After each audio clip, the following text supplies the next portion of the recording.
Et yo tout le monde, c'est Kevin et on se retrouve aujourd'hui pour une nouvelle vidéo d'analyse crypto. Aujourd'hui, épisode numéro 29. Épisode numéro 29. Et du coup, on va regarder ensemble aujourd'hui le S&P 500, le dollar, le Bitcoin, Ethereum également. Et on va faire un tour sur Atom Cosmos qui m'a été demandé en commentaire. Alors j'ai déjà fait une vidéo d'Atom Cosmos il y a 9-10 jours.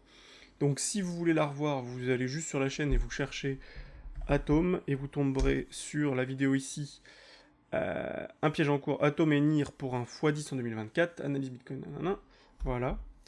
Euh, Mais je vais refaire un tour sur Atom parce que je vais vous montrer d'autres choses intéressantes qui seront complémentaires à ma première vidéo d'analyse sur Atom Cosmos. Alors, on est parti tout de suite, et juste avant ça, si tu veux t'abonner, n'hésite pas à t'abonner, et surtout dis-moi en commentaire quelle est la prochaine crypto que tu veux que j'analyse, et comme ça je l'analyserai prochainement. Alors, déjà, le S&P 500, première chose, première information. Et vous allez voir que dans cette vidéo, attention au piège qui est en train de se former, qui est en train de se mettre en place. Je vois de plus en plus de gens qui sont ultra bulles pour repartir sur les actifs à risque. Mais attention, on n'est pas sorti d'affaires et j'ai pas envie de faire de prédiction, mais à mon avis, ça sent pas très bon tout ça et on risque d'avoir un petit retournement au moins à court terme parce que c'est pas très beau ce qu'on est en train de former. On a du mal à passer les résistances. Moi, je pense que c'est pas terrible. Maintenant, à voir ce que chacun dit. On peut regarder à très long terme. Il y a des choses qui sont positives, des choses négatives, mais peut-être un dernier excès baissier, pourquoi pas. Parce que j'ai l'impression qu'on a du mal à passer ces résistances. À voir aujourd'hui ce qui va se passer. Je pense qu'aujourd'hui sera décisif. Si on ne fait rien aujourd'hui, peut-être un petit excès ce week-end, mais ensuite on se fera défoncer la gueule. Alors, on est parti. Le S&P 500, qu'est-ce qui se passe sur le S&P 500? Je vous en avais parlé hier sur le S&P 500 par rapport à ce point haut. Déjà, à comprendre, par rapport à ce point haut, on corrige jusqu'ici. Et du coup, si on prend un Fibo d'ici à là, on se rend compte derrière que le rebond qu'on a eu a été entre les 0,618 et les 0,786. Et que quand on est arrivé dans les 0,618, 0,786, regardez bien, qu'est-ce qui s'est passé? 0,618, c'est ici. Ok?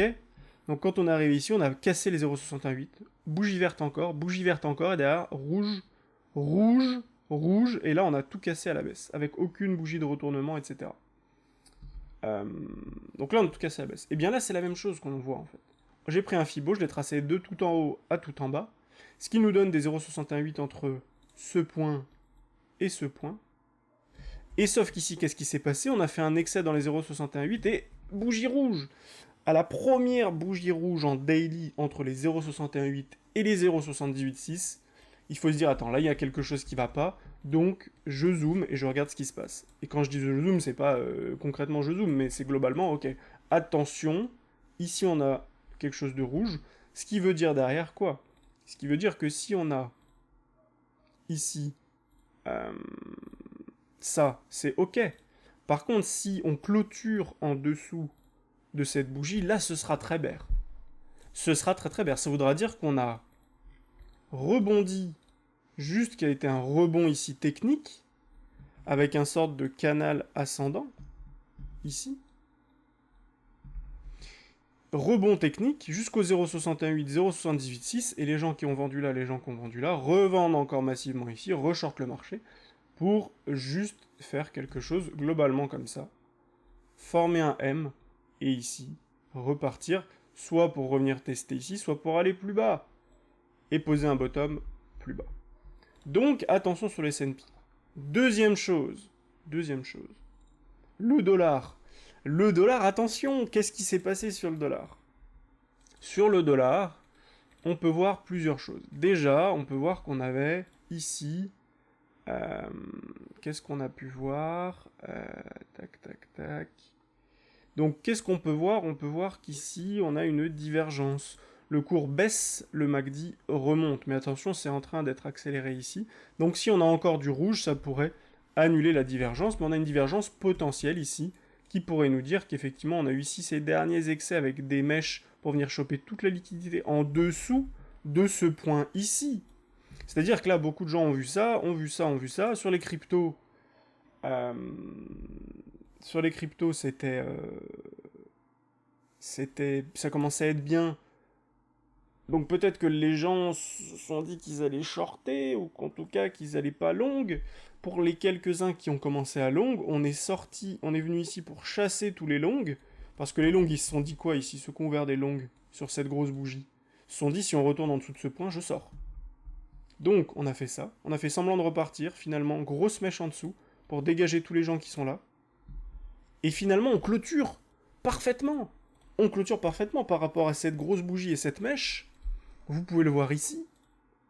On clôture les deux fois au-dessus de cette mèche. Même si on allait chercher un excès en bas. Donc attention, attention. Pour l'instant, le dollar qui se reprend, c'est pas encore complètement fait. Mais si sur le dollar, on voit quelque chose comme ça, un petit rebond, quelque chose comme ça, et qu'après on commence à refaire, à repartir, ça pourrait être quelque chose d'intéressant pour le dollar. Ici, on a un sorte de canal descendant. Canal descendant ici, attention, encore une fois, en fait, ce que les gens comprennent pas, c'est que quand on a un canal descendant, ici, je pourrais le tracer comme ça, ce serait très pertinent, je pense. Okay. Quand on a un canal descendant, on a de grandes chances de casser par le haut, refaire des W et repartir. A l'inverse, quand on a des canals ascendants, là c'est un canal descendant par exemple, canal descendant, on casse par le haut, bam, on repart.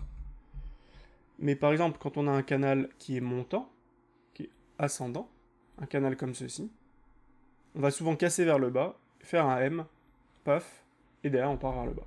Donc ici, on est plutôt sur un canal descendant, ce qui est logique puisqu'on est en train de faire DM dans DM dans DM, mais il faut bien se dire que du coup, quand on a ce genre de structure, on trace un canal, et quand on a cassé le canal, derrière, si on forme un W, hop, on est reparti. Il faut quand même créer la structure derrière. En tout cas, le dollar qui montre l'inverse de l'S&P. Le S&P, lui, a buté sur les 0,618, et attention, il pourrait se retourner rapidement. Le dollar, à l'inverse, lui, a essayé de faire des mèches basses, a fait des mèches basses, mais n'a pas clôturé en dessous de la mèche précédente. Donc, plutôt intéressant pour un retournement du dollar. Ensuite, sur BTC, qu'est-ce qu'on a eu? Sur BTC, on a eu une accélération haussière hier. Et comme je vous en avais parlé hier, qu'est-ce que je vous disais? Je vous disais, on pourrait faire quelque chose comme de la wick-off. C'est-à-dire faire de la wick-off, c'est-à-dire aller récupérer les liquidités au-dessus. Ici, ici et là. Un point de contact, deux points de contact, trois points de contact. Pour les gens qui n'ont pas vu la vidéo d'hier, c'est-à-dire que par rapport à tous ceux qui ont ici shorté, tous les gens qui ont shorté le marché, ils se sont dit quoi ici? Ils se sont dit, si on va au-dessus de ça, je sors de mon short. Du coup, on est allé faire une mèche au-dessus. Ensuite, on est descendu, les gens qui ont shorté, ils se sont dit, si on va au-dessus de cette mèche, je sors. On a fait une mèche au-dessus. Et ici, les dernières personnes qui ont shorté, ils se sont dit, si on va au-dessus de cette mèche, je sors. On est venu au-dessus, ils sont sortis. Et à l'inverse, tous les gens qui ont voulu long le marché, déjà, ils ont peut-être long beaucoup avec le WK ici, qui a été validé ici. Donc il y en a peut-être beaucoup qui sont rentrés en longue. Du coup, à chaque fois qu'on est monté beaucoup de longues, on les a dégagés. On est monté beaucoup de longues, on les a dégagés. Ici, beaucoup de longues, on les dégage. Et donc, actuellement, on a fait ça 3 fois. Je veux dire, on a fait ça 3 fois. Derrière, bougie, actuellement, bougie... attention, si c'est une bougie de retournement, derrière, on pourra avoir une bougie de retournement qui pourrait casser le canal haussier. Canal haussier, et qu'est-ce que je disais tout à l'heure, on risque de le casser vers le bas, on fait un petit M, paf, c'est parti, et on va très bas. Minimum entre les 21 000 et les 20 000 dollars, globalement, et attention, on peut aller plus bas, entre les 19 et les 18 000, voire même un peu en dessous. Voire même bien en dessous, d'ailleurs, c'est possible. Donc attention, journée pour moi décisive. Journée décisive, ça va dépendre où on clôture aujourd'hui, mais ça sent pas très bon. Quand je regarde ça, je suis désolé. On a le marché qui fait des plus hauts, c'est léger, mais il fait des plus hauts. Ça a clôturé ici, on a clôturé là, on a clôturé là, à chaque fois on fait un petit plus haut. Sur le MACD, on décélère violemment, et beaucoup ici, on a beaucoup décéléré en daily. Donc potentiel de continuité baissière ici, pour aller chasser un peu plus bas. Si on regarde en weekly rapidement, en weekly on est toujours sur quelque chose de bullish, mais on n'a pas cassé. Ici, il faudrait casser sur le BTC pour avoir quelque chose d'intéressant. Il faudrait casser ce point. Si on casse ce point, au-dessus de ce point, c'est boule.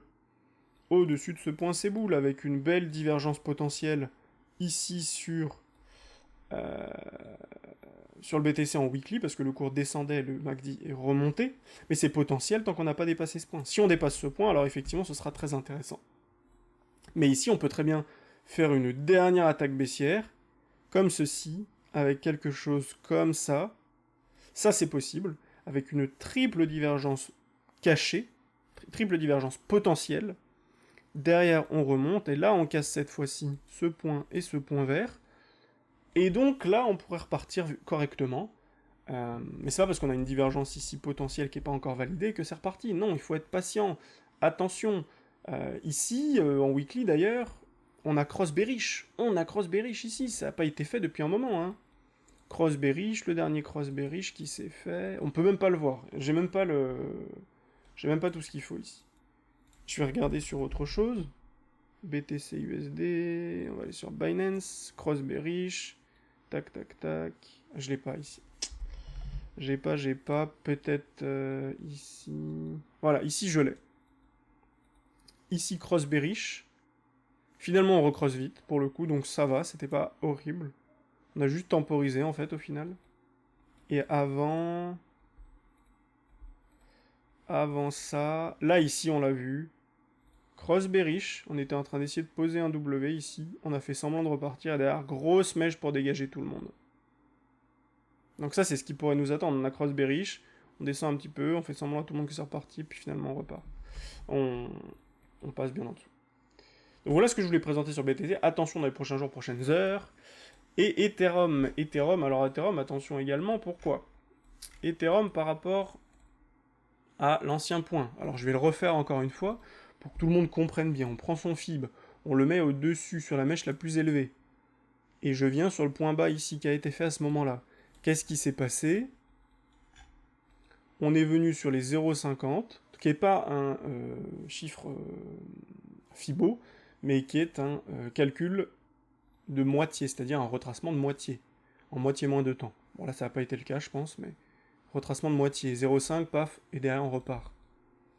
C'est-à-dire qu'ici on fait semblant à tout le monde qu'on repart, et non, alors qu'on avait cassé en daily, qu'on avait fait quelque chose de beau en daily. Ici, regardez ce que l'on voit. On pourrait voir la même chose. Ici, on fait semblant de repartir ici, et on se rate. Et du coup, si on regarde ici, par rapport au point le plus haut et au point le plus bas, qu'est-ce que l'on a? Les 0,382 ici. Pour l'instant, on clôture en dessous des 0,382, on est bloqué sous ces 0,382, les 0,50 sont ici, on pourrait y aller, les 2200, ce serait intéressant parce qu'il y a beaucoup de liquidités, mais j'ai l'impression que beaucoup de gens veulent y aller. Pour l'instant, j'ai l'impression que beaucoup de gens veulent y aller. Donc c'est un petit peu le problème. Si on trace au global par rapport à la grande hausse et à la grande baisse, on prend donc notre point haut, notre point bas. On peut voir ici qu'on est encore très loin du prochain 0,382 qui est à 2400, donc encore très loin. Donc on n'a pas trop d'indications ici. Mais pour l'instant, l'Ethereum, effectivement, qui a été un peu plus boule que le BTC, mais c'est le BTC qui lead de toute manière, ne vous inquiétez pas. Je veux dire, quand si le BTC se fait défoncer, on a de grandes chances que tout se casse la gueule. Ici, on avait un canal, on avait des W dans des W, on a tout cassé, c'est très bien, on a eu une hausse, et puis il faut savoir, bon, la hausse, elle est depuis ici le 16 juillet, ça fait bientôt un mois qu'on a eu un mini rallye haussier. Les gens ne se rendent pas compte, mais c'est un rallye haussier. Ici, on a cassé, on a fait 48% de hausse, ce qui est beaucoup, en fait, avec cette validation ici. La validation, on l'a pris là, 40% de hausse. Nous, on a validé notre trade entre 22 et 26% à peu près. Et ici, on avait 10-15% en plus de gains à prendre, mais globalement, on a pris, on va dire, 25% de gains. Mais ici, le rallye a été jusqu'à 40. C'est déjà pas mal. Maintenant, on pourrait très bien avoir l'inverse et dire, ok, c'est terminé. Maintenant qu'on a pris tout ça, et que je vous ai donné cette indication d'ailleurs, bah maintenant, ok, tout ça peut disparaître. Tac. Là, on a cassé une de coups, c'est très bien. Et maintenant qu'on a fait ça, on crée un M et on repart sur une tendance un peu plus violente ici pour aller chasser tout le monde ici, tout le monde là, tout le monde ici, etc. En termes de divergence sur Ethereum, c'est pareil, on a de la divergence, le cours fait que monter, c'est très bien, mais on a de la baisse ici. Il faudrait casser ce point déjà pour annuler la divergence, mais c'est pas le cas pour l'instant. On avait validé la divergence une première fois ici, finalement on repart un peu à la hausse pour peut-être repartir cette fois, faire ce dernier excès haussier ici, et derrière repartir à la baisse.